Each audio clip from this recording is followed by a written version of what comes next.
Hey guys, Joel Jackson here from the band OneLife, and I was actually just making a video talking about how I came from basically my whole life falling apart to actually rebuilding it and getting myself to like a good place. And I started to tell the story, and then I was like, oh my gosh, this is a little bit dark.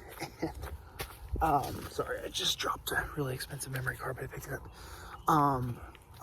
There's like so many details that I'm like, okay, maybe not right now, maybe later, but I still want to do something in regards to that. So I'm going to try to do a round 2 while I'm walking in this forest and just kind of chilling. Because I think when I walk, I can get, I don't know, just like a better sense of whatever it is. Before I do that though, if you guys could like and comment, just say, hey, I don't even know, just say something. There's just squirrels walking around in the forest. And subscribe to this channel. It would really help right now because YouTube, we've determined, is probably the best platform to try to get our stuff out there, to let you guys know what's going on with OneLife. They just do the best to like let the subscribers know what's going on and notifying them. It's way better than Facebook and Instagram and everything else. Also, if you guys can check out onelifemerch.com, very simple, onelifemerch.com. And if you want to support us there, that would be amazing. We've got like OneLife kind of is right now, it's a band, but we're kind of doubling as like a suicide prevention clothing brand. My dream is to make that like huge, like nationally huge. I would love that, to see if we can do that. So that's going to be my goal in the long run. But that being said, let's go ahead and let's get this story started. And I'm going to try to figure out where to pick up from, because I don't, like I said, I don't know. Some of the stuff's still fresh, even though it's like 8 years removed. So I'm going to set the story for you guys. It is 2012. Okay. It's spring 2012. I have just graduated college, and I've basically been studying, practicing, whatever, to be a worship leader. That was the whole purpose. Ever since I was 18, I was like, I want to be a worship leader. That's what I want to do. And I want to tell people about God and do all of this stuff. And it's interesting though with my story, because here's the question. How do I go from being like a super hopeful, kind of bright, wide-eyed person to this person that has severe like problems and wants to end their own life? Like, what actually does that? And I'll tell you right now, like, I'm starting this story at age 22. We're going to start there. We're going to start in 2012. But life was not perfect by any means at all before that. I mean, there was a lot of issues. There were a lot of problems and things that happened that weren't great. And my family, well, I'm not trying to trash anybody, not at all. Like, as a collective, it just was an absolute broken mess. That's just what it was. And a lot of people don't really know that, because we just, kind of kept it on the down low. Just because, man, church can be brutal when they find out about your problems. So, we kind of kept it on the down low. But overall, I fight through that as a kid, as a teenager, and end up kind of becoming this hopeful person, optimistic, very excited to build my life. So here's the stage. I'm 22. I just graduated college. I am in Southern Indiana, and I decide, you know what, I'm gonna move back home with my parents for like a month, just to chill, because I was away. I kind of stayed, I don't want to fall down this hill. I stayed away at college for like 4 years basically. And where are these people? I can hear these people. I would rather not do that. I'm gonna stay away from a whole group of people. So I moved back home, and I start this church job at this bigger church, and I am basically like a youth worship leader or whatever. And so many details that I want to talk about. But I'm doing that, and I'm in a pretty successful local Christian band that is becoming not local, that's quickly growing. And I'm in that band with my best friends. It turns to September, and I finally get myself in a decent relationship. A decent relationship that has its quirks, but ultimately something that I feel like I'm happy about and I'm super stoked about. And this is ultimately kind of the thing that is my breaking point with all of this. So, talk a lot about this in Rock for Jesus. That's like the whole basis of this thing. But ultimately, that relationship did not go well. There were things going on between me and her that probably any church community would maybe look down upon, especially if the dude's in charge and leading worship. So we break up and no one really knows. And then I guess it all comes out, and I'm also like doing a score for this movie. So like, long story short, I'm not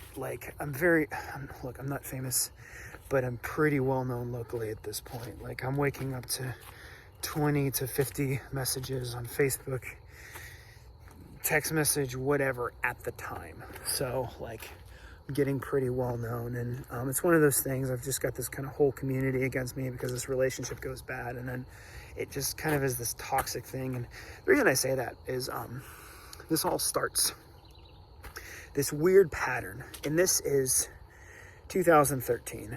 This is fall of 2013, and me and this girl try to get back together, and it just ends up being toxic. And part of the reason is like, I am bad at like commitment. That being said, like, I'm not a cheater. I'm just not. I'm just bad at like, yes, I want you to be my girlfriend, and we're gonna commit, and we're gonna make it happy, and we're gonna be happy. I usually don't commit, and I didn't really commit.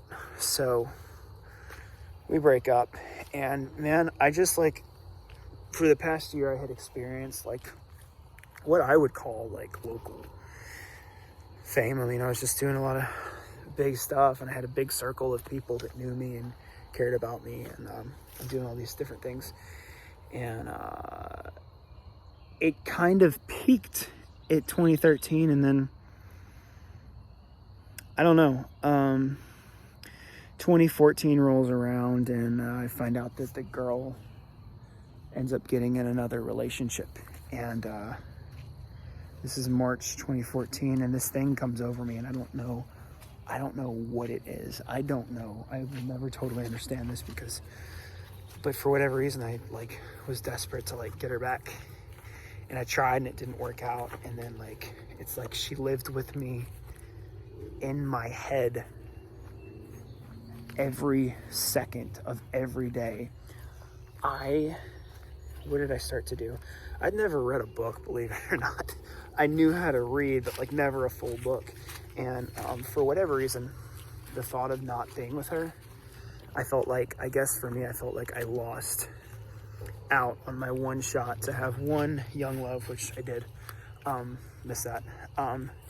Two, to have a really solid relationship, and to have a family that I feel like could make up for all the issues that I had when I grew up. So I guess all that culminated in this thought where I was in my room, and I had the suicidal thought where I wanted to like actually like kill myself and like go get a gun, and it was absolutely crazy. And I remember feeling that, and that was the worst. That was such a horrible feeling, worse than anything I ever felt. And people will message me. It's interesting. People will send me messages a lot and say, "Hey, I feel this way," and I always ask them, "What's your trigger? What's the thing that made you feel like you want to end your life?" And sometimes to me, I'm like, okay, that doesn't make a lot of sense. But then I think about, for me, I'm like, okay, with the girl, I guess that doesn't make a lot of sense either. So like, why would you feel that? Why would one girl make you feel that way? It's just one girl. There's a freaking, 4 billion women in the world. But it just did. And it was bad enough in order for me not to want to see her, because she wouldn't talk to me. She like totally ghosted me, which I might have deserved, because I'd ghosted girls for years. So she just quit talking to me altogether. Sicked her dude after me on Facebook Messenger or whatever, and I was like, bro, you need to chill. And it was stupid. And so I couldn't, ultimately ran to the first thing I could, which was a record deal. Someone offered us a record deal, and I ran away to Atlanta. Moved to Atlanta, and this is literally 2 days after Christmas 2014. And oh my gosh, it's a frog. That's cool. I just saw a frog. This is 2 days after Christmas, and dude, I'm just like so hopeless. I am so hopeless at this point. The only way for me to escape these horrible suicidal thoughts was like I would run. I ran 4 miles in the morning and 4 miles at night. That's a combined 8 miles every single day for, I guess, 9 months. I also read all the time. Like, that was the only thing to keep my mind off the suicidal stuff. But I was going crazy on Facebook. I was letting everybody know all my thoughts consistently on Facebook. I was mad at church because the church that I got my first job at kind of judged me mega hard in ways that I still think was totally unfair. But granted, you get yourself in a position of leadership at a church. What do you expect? People kind of expect a church person to be perfect. They would never say that. They would never say that. They would never preach that. But they would say, no, you need to be above reproach, basically meaning, don't you dare do anything wrong or we are going to come after you. Basically, don't be a person, don't be a human, because, it's so contradictory, but it's fine. That's not just that place. It's plenty of other places. Like I said, I'm not going to talk about names or anything. You guys can infer whatever. I won't mention names because I still respect these people and places and want them to do well in the end. That being said, I signed this deal in Atlanta. Nothing happens. This girl is still constantly on my mind. At some point, I finally reached out because she'd been kind of like liking my posts or whatever, and we tried to rekindle something, but she just ended up going back to the dude. And I got super suicidal at this point. Like, it was bad. I actually tried to like tie up a rope and everything, and there's so many details with this. If you guys like, I guess you can watch some of it with my movie Rock for Jesus. I tried my best to condense this whole thing into a little bit of a story like that, but at this point, we signed this deal with this dude, and he was just, like I said, not gonna say his name, but this guy was, not very smart in band stuff, but he had all this money, so I was like, okay, well, maybe you're gonna help us. And he just halted the band, and nothing happened. He wouldn't record, so and at this point, half of the band had lost, like, had basically quit. I'm the only one down in Atlanta. At this point. And my other friend, my other band member, the lead guitar player, decides to come down, and we're with a couple of other guys, and we're trying to restart the band. But I'm just so, I've got all these people talking trash about me, and it just sucks. And it doesn't work out. And then I made a real big mistake. And I always tell people this. I moved from Atlanta. I decided I'm gonna come back to Indiana, where all my problems are, and try to restart everything here. And that's where all the big problems started. We tried to keep the band going after we moved back. This is September of 2015. Didn't go well. We ended up quitting the band in March of 2016. Starting a new band that did not work out. It was just wrong place, wrong time. You just one of those things that nobody could really control.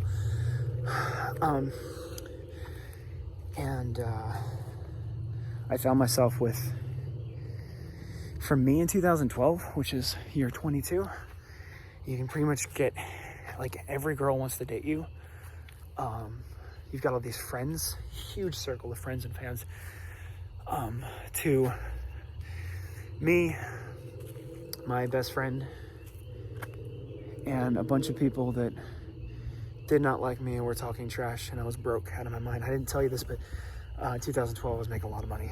I just jumped out of college, and I'm a hard worker, and I had a worship job and a bunch of different things, and people just paid me a lot of money to do stuff, and I got this new car. So now at this point I'm broke. I can barely pay my bills, and I decide to, okay, the only thing I'm gonna do is I'm gonna try to make this movie about my story, about everything that I've experienced.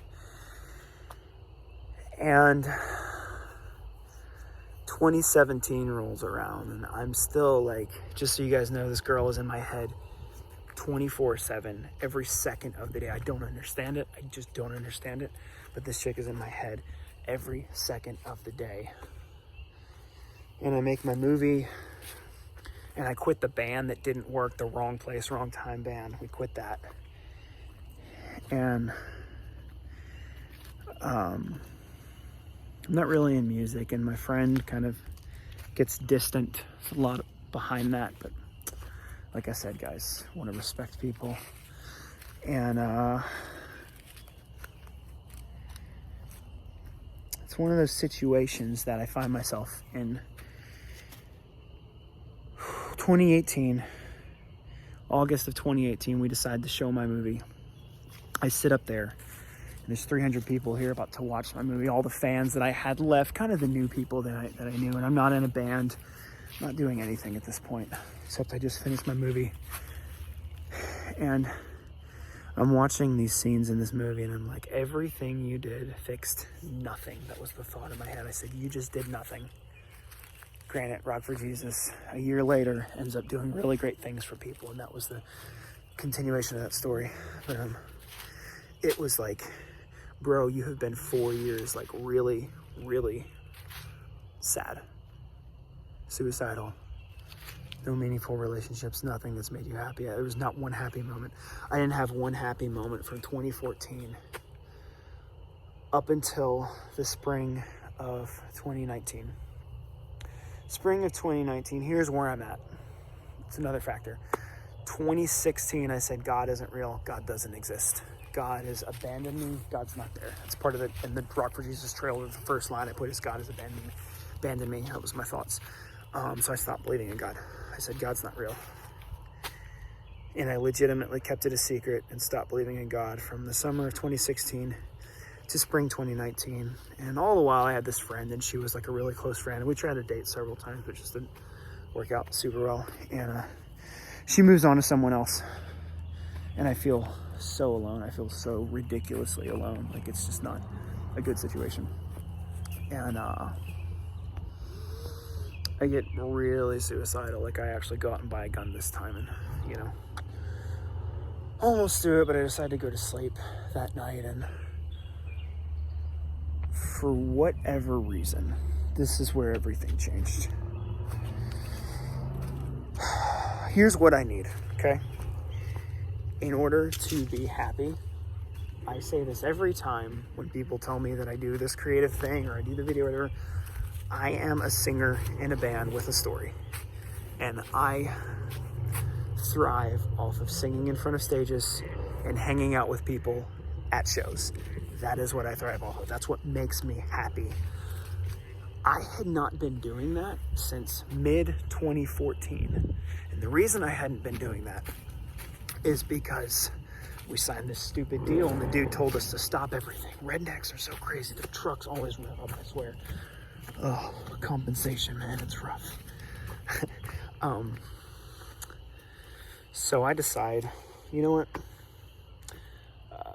Crazy random turn of events. There's this band called Seventh Time Down. They have a song called God is on the move. God is on the move, on the move. Hallelujah. And just say Jesus. When you don't know what to say, just say Jesus.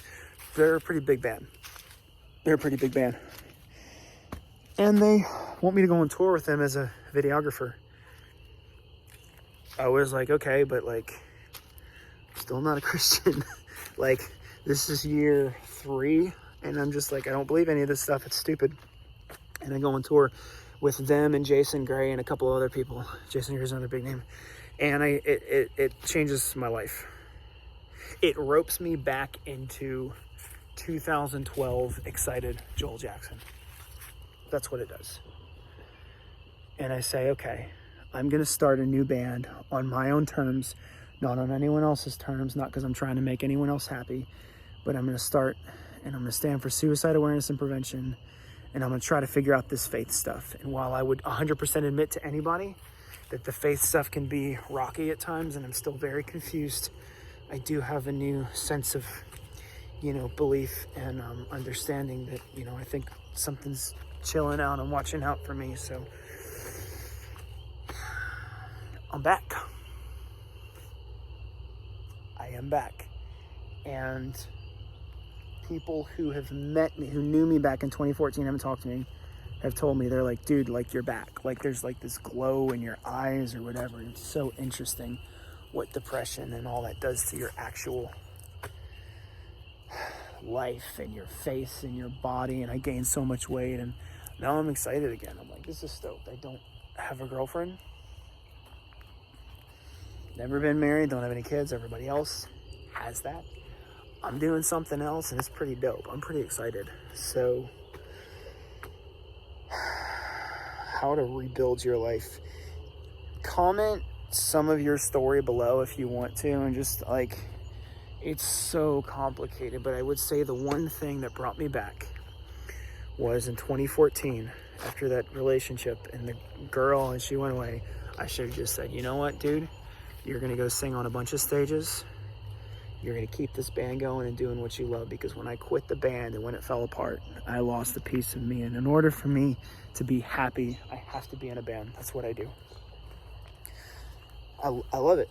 I absolutely love it. And it's not even the music. Music's fine.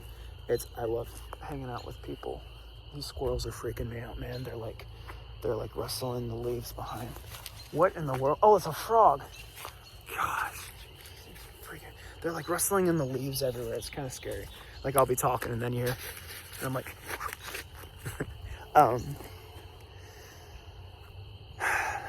I have a brand new healthy view of God that maybe people wouldn't always agree with, but we don't have to agree with everything in life and everything, and faith and music. And I just needed to be in a band.